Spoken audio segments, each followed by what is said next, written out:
Greetings, dear felines of New World. I'm Mew, your guide on this fascinating journey of discovery, and today we will delve into the intriguing lands of Lesotho, where life is a challenge, and life expectancy was once limited to a mere 40 years. I present to you, in this country, people only live 40 years. Lesotho, known as the African Switzerland, is a small mountainous kingdom with a history as rich as the heights that characterize it. Its mountains, silent witnesses to the country's history, have been a refuge, sanctuary, and home for its people. But not everything has been idyllic landscapes and perpetual snows. Lesotho has faced significant challenges that have directly affected the lives and hopes of its inhabitants. In this episode, we will explore the pages of its history to understand how this nation has overcome adversities and tirelessly worked towards a more promising future. Join me on this journey through time, where we will discover narratives of struggle, resistance, and determination that have shaped Lesotho. From its birth in the 19th century to the struggles against poverty, disease, and inequality, each chapter of Lesotho's history is a lesson in perseverance. History of Lesotho. Rule of Moshoeshoe I. Modern Lesotho, initially called Basutoland, was conceived as a unique political entity under the rule of the brave King Moshoeshoe in 1822. Moshoeshoe, a leader of the Bakatili lineage, established his own clan around 1804, in an act of resistance against Zulu invaders and in response to conflicts associated with Shaka Zulu's reign. Moshoeshoe and his followers settled in the Buthabooth mountain between 1821 and 1823. The evolution of the Basutoland state was forged in conflicts between British and Dutch settlers who left the Cape Colony after the British captured the Dutch in 1795. Missionaries such as Thomas Arbusit, Eugene Casales, and Constant Gosselin played a crucial role in developing Sesotho orthography and printed works between 1837 and 1855. Casales, acting as a translator and advisor in foreign affairs, contributed to establishing diplomatic channels and acquiring weapons for resistance against European invaders. As Cape Colony settlers attempted to claim land on Basutoland's western border, Moshoeshoe signed treaties to protect the sovereignty of his land. However, tensions persisted, leading to conflicts with the Boers and a series of wars, including the Free State Basotho War in 1858. The struggle resulted in the loss of a significant portion of the lowlands of western Basutoland. British government. After the signing of treaties and the cession of land in 1869, Lesotho came under British rule. This period included the transfer of the capital from Thaba-Bosiu to Maseru in 1871. Moshoeshoe, the visionary leader and founder of Lesotho, passed away in 1870, marking the end of the traditional era. Although British rule imposed humiliations on the Basotho, resistance persisted, leading to an armed war in 1881. Independence. Lesotho gained its independence from Great Britain in 1966, becoming the Kingdom of Lesotho. However, the initial period of independence was not without political challenges. In 1970, the Basotho National Party lost the elections, triggering a political crisis. Prime Minister Lebuwa Jonathan refused to relinquish power and declared himself Tana Kolo, leading to the imprisonment of opposition leaders. This resulted in a rebellion and tensions that persisted until 1993. The transition to democracy in the 1990s marked a significant milestone in Lesotho's political history. With the reinstatement of a democratic government in 1993, the country was expected to move toward stability and development. However, despite these efforts, Lesotho has faced socio-economic challenges that have impacted its growth and overall well-being. Although strides were made towards democracy, Lesotho experienced episodes of political tensions and military coups. The attempted coup in 2014, which forced Prime Minister Thomas Thabane to seek refuge in South Africa, highlighted political fragility in the country. These events have left scars on political stability and raised questions about governance in Lesotho. Life expectancy in Lesotho.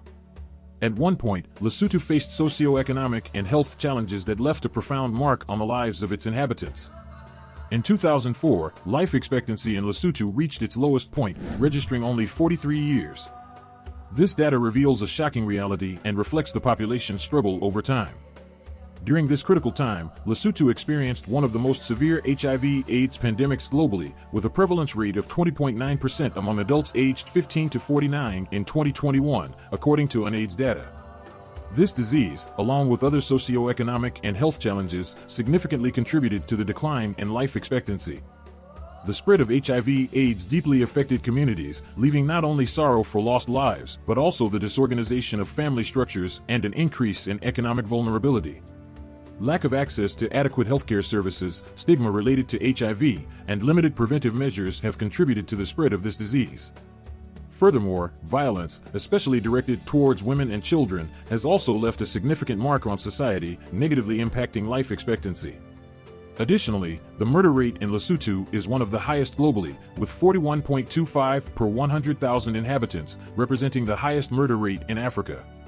This phenomenon, affecting women and children disproportionately, poses a significant challenge to security and justice in the country. Sexual violence in Lesotho is a serious problem. International UNAID data found that the incidence of recorded rapes in 2008 by the police was the highest in Lesotho. A study in Lesotho found that 61% of women reported experiencing sexual violence at some point in their lives, with 22% reporting being physically forced to have sexual intercourse. In the 2009 DHS survey, 15.7% of men said a husband is justified in beating his wife if she refuses to have sex with him, while 16% said a husband is justified in using force to have these encounters. In another study, researchers concluded that given the high prevalence of HIV in Lesotho, programs should address women's right to control their sexuality. Nevertheless, as we move forward in time, it is essential to highlight that Lesotho has worked hard to overcome these challenges. Currently, life expectancy has experienced an increase, although it remains below the global average. This progress reflects the continuous efforts of the population and government and international organizations' initiatives to address critical issues affecting their well-being. Today, life expectancy in Lesotho is around 53 years, according to 2020 data. This increase is encouraging and demonstrates the population's resilience in the face of adversities. However, it is crucial to continue exploring the reasons behind these numbers and understanding how effective solutions can be implemented to further improve the quality of life for the population. What can we do to improve the situation in Lesotho? Although we don't have magical solutions or definitive answers, we can hypothetically examine some strategies that could contribute to a more prosperous and resilient Lesotho. One of the first steps toward improving life expectancy in Lesotho could be the implementation of comprehensive measures to address the spread of HIV/AIDS. Strategies such as education and awareness, expanded access to healthcare services, and the reduction of stigma associated with this disease are essential. Additionally, strengthening prevention and treatment programs could make a significant difference in the population's health. To address the high rate of violence, especially directed towards women and children, comprehensive approaches tackling the deep-rooted issues of this problem would be needed.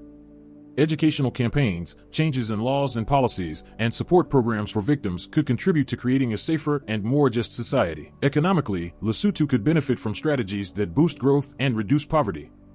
Encouraging economic diversification, promoting foreign investment, and improving infrastructure are key areas to explore. Furthermore, supporting local and community initiatives could strengthen Lesotho's economic resilience. These are just hypothetical ideas, and it is crucial to recognize that the effective implementation of solutions would require collaborative efforts at both national and international levels. Now, as we prepare to bid farewell to this fascinating corner of the world, I invite you to be part of the conversation. What hypothetical solutions can you think of to address the specific challenges facing Lesotho? How do you perceive the current situation in the country, and what are your hopes for its future? Your thoughts and opinions are valuable, so I read them carefully in the comments section. This exploration doesn't end here. Continue the conversation and share your ideas. If this journey has left an impression on you, I invite you to subscribe to not miss future explorations and leave a like if you appreciate the effort dedicated to discovering and sharing these stories. Thank you for joining us on this journey to Lesotho in New World. Until the next adventure.